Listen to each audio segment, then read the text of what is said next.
处杀向崔家军。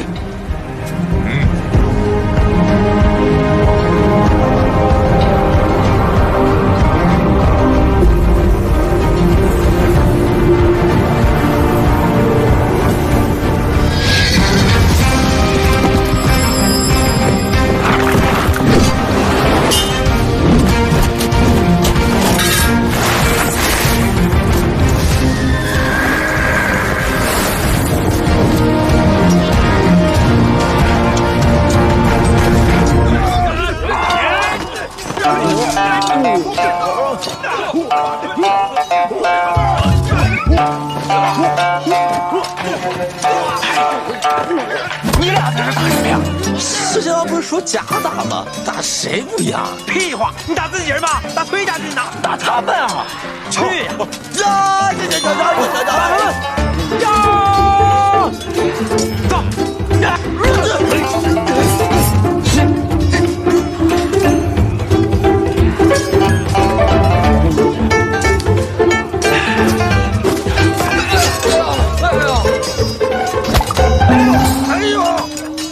你往哪踩啊你啊！竟敢踩你爷爷的手！哟，你不是死了吗？诈尸呢？原来你们镇西军都是这种欺软怕硬、只会诈尸的鼠辈。臭小子，看爷爷今天怎么收拾你！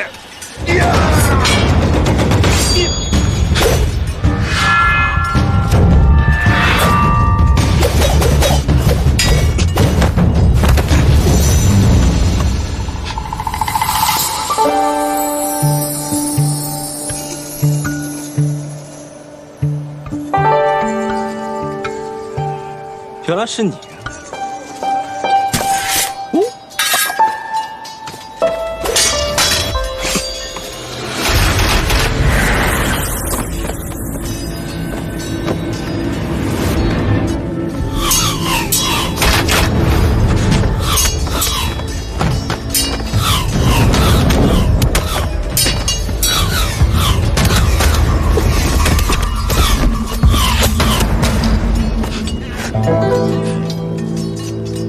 我可又救了你一次啊！好，那我就还你一次。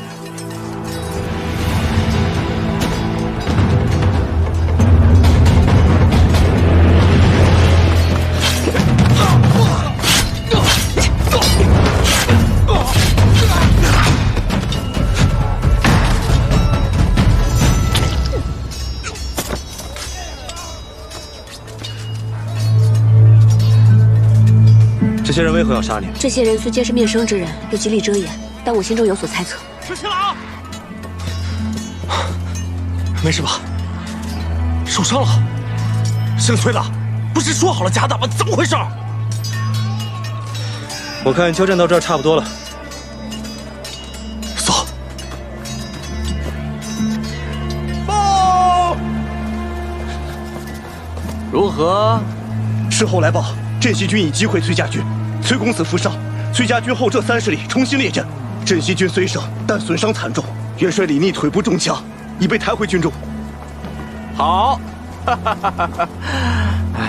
副将军，都说这个李逆狡诈，崔家军勇武，我看不过如此嘛。不如让我带兵各个击破，好向大都督报喜。什么？哎，我答应了李逆，只要他击败崔家军，便送他半城粮草，允许他绕洛阳而过。什么？你给他粮草，你还让他绕城而过？你这要造反了你！你懂什么？洛阳乃是东都，地势人心，非同寻常。眼下洛阳城中虽然是兵力粮草充足，但若是崔家军和镇西军联手攻城，亦或是围困洛阳，断绝粮道，岂不是置京都、置大都督于危险之中？我看你就是畏战，巧言令色。哼！我冒险用计离间崔家和镇西两军，如今他们两败俱伤，只怕万一这里边有诈，必得先将他们引离洛阳，而后再筹谋如何将他们分而击尽。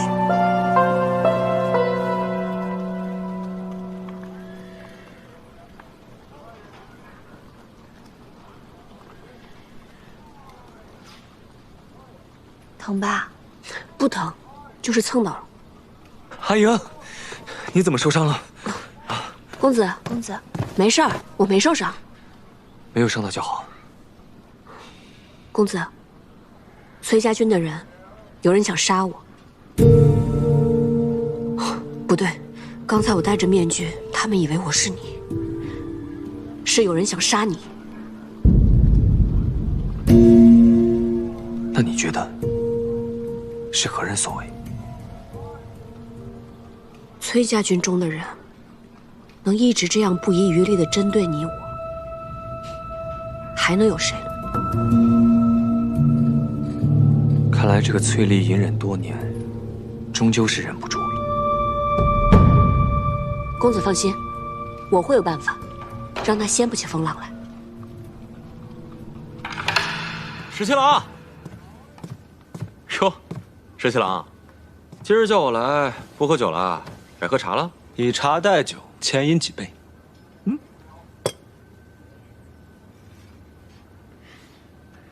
哎呀，如此好茶，得多饮几杯。不对呀，你今天怎么那么开心啊？有喜事儿？哎呀，你算是说到点子上了。我那个朋友呢，原来他喜欢的姑娘，不是人家小妾。哎呀，石七郎，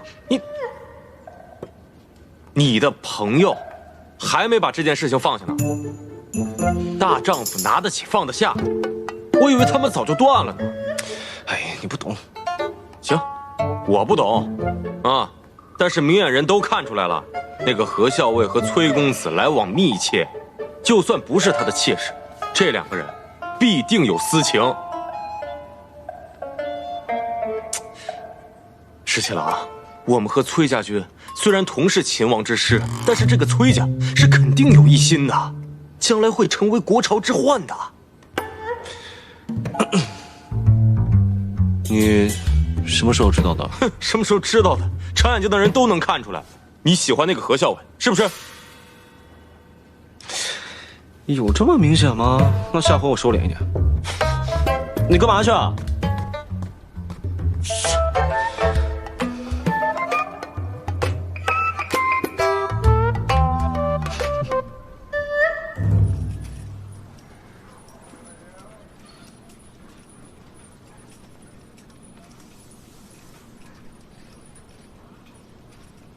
小伟，吃饭啦！吃饭啦！桃子，帮我把最毒的毒药拿来，沾唇即死的那种。你要毒药做什么？去拿来就是了。哦，行，我这个去。毒药。哎呀，最毒的毒药。怎么，何校尉知道我来了，想杀我灭口啊？皇孙受了伤，不在营中休养，到我这来做什么？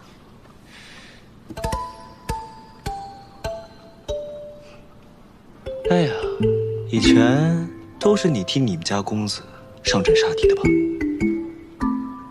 当然不是了，今日公子身体不适，我才替他上阵。哦，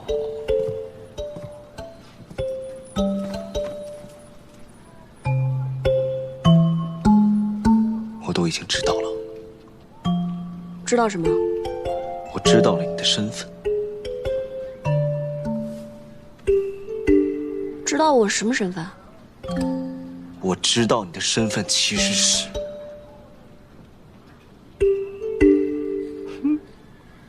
我知道你其实压根就不是崔公子的小妾。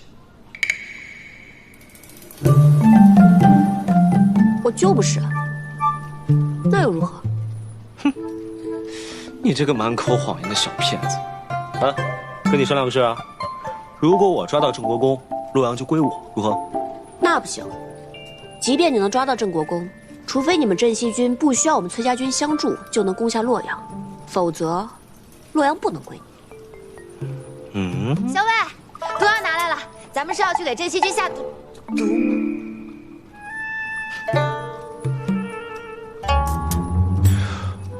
回头再跟你聊聊这件事。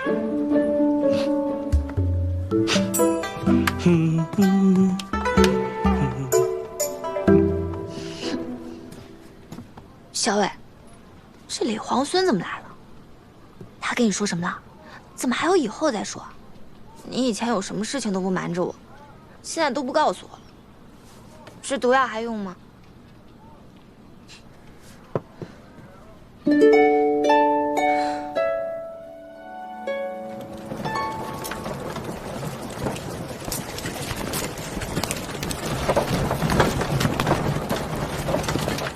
崔家军大败，后退30里。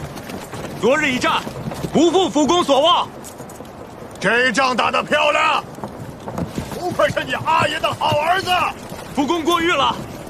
昨日一战，皇孙受伤，今日不能前来，特意叮嘱我，谢过辅公的粮草。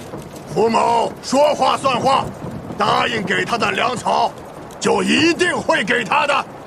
那就谢过辅公了。转告李逆，让他好自为之吧。是。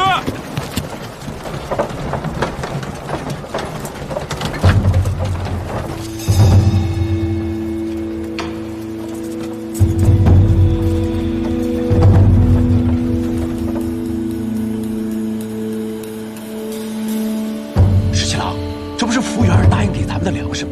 咱们干嘛还在这儿埋伏？待会儿我给大家变一个戏法瞧瞧。什么戏法？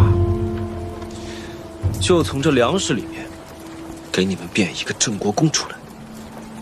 啊！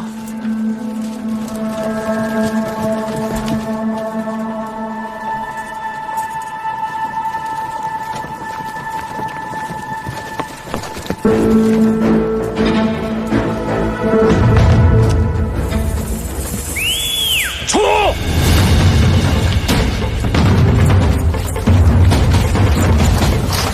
出来！快！别上来！出来啊！出来！别动！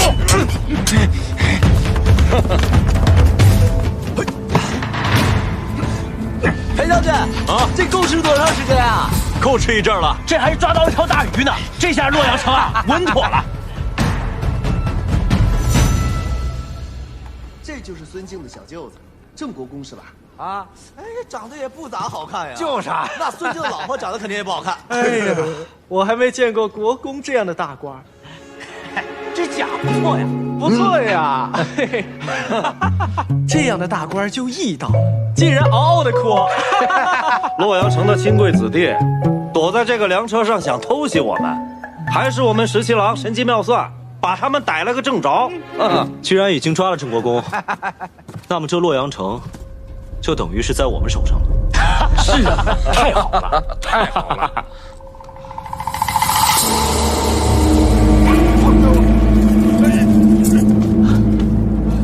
将军，镇西军李逆、崔家军崔林合围，带着郑国公及其随从亲贵前来城前，说愿意用郑国公及被俘的城中亲贵换取城池。换什么换？什么郑国公、外国公，都比不上洛阳城。这等泼皮无赖的事，也只有你们镇西军做得出来。你别看泼皮无赖，可是管用啊！敢不敢跟我打个赌？我才不跟你赌。信服的胡儿，给我听好了！我们家皇孙，李元帅说了，给你一个机会，只要你打开洛阳城的城门，我们就放了郑国公和这些亲贵子弟。我们保证，不拿城中的财帛，不伤害城中的百姓。怎么样啊？这买卖划算吧？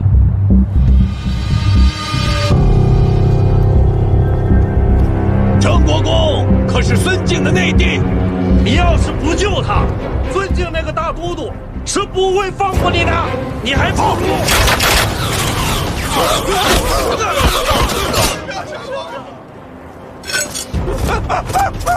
放箭啊！射死了郑国公，砍孙敬，不砍了你们的人头！扶阳，你疯了！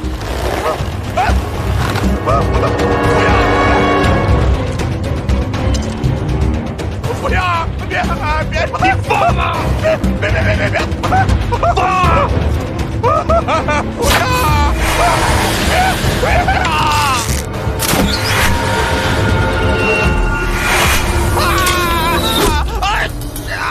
吴元儿，你这个混蛋！吴元儿，你给我放肆找你！城里的千万人可都看着呢，大都不会放过你的。剑法不错呀，要是再偏一点，射中郑国公的心口，那可就不好用了。我已经派人进攻瀛州，不能再让崔乙那个老儿坐享清福了。哼，大都督好一招围魏救赵啊！如此，崔家军必得放弃洛阳，持救瀛州，就剩下镇西军，孤掌难鸣，将好各个击破。传话给福元，郑国公贪功误国，死不足惜，叫他不要顾虑，坚守洛阳为上。是。但魏国夫人那里，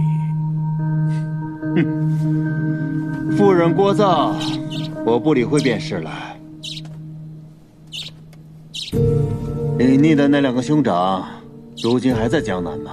啊，李俊和李来皆无领兵之才，此刻仍被困在江南，不足为惧。哦，放他们出关吗？大都督的意思是，兄弟3个人聚在一起，方知谁是鲲鹏，谁是雀鸟。那2个雀鸟，怎么会眼睁睁看着自己的兄弟展翅高飞呢？大都督妙计，自古以来便不缺兄弟戏强之时，这李逆也该尝尝各种滋味了。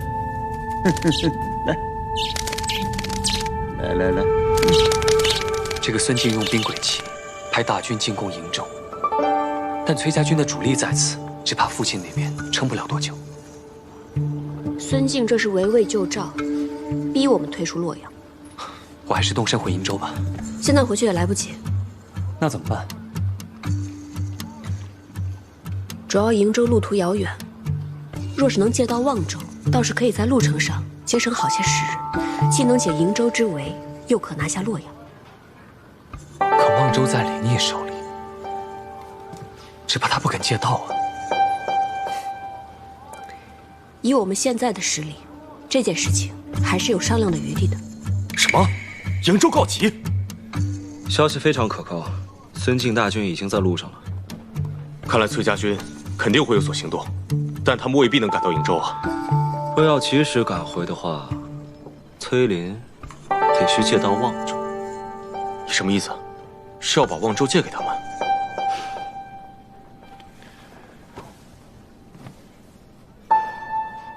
我等他们来还。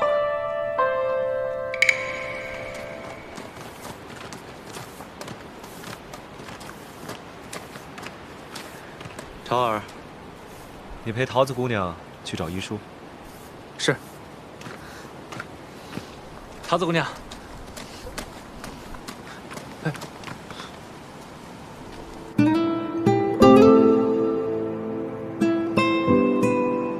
东都之壮阔，唯登高可见。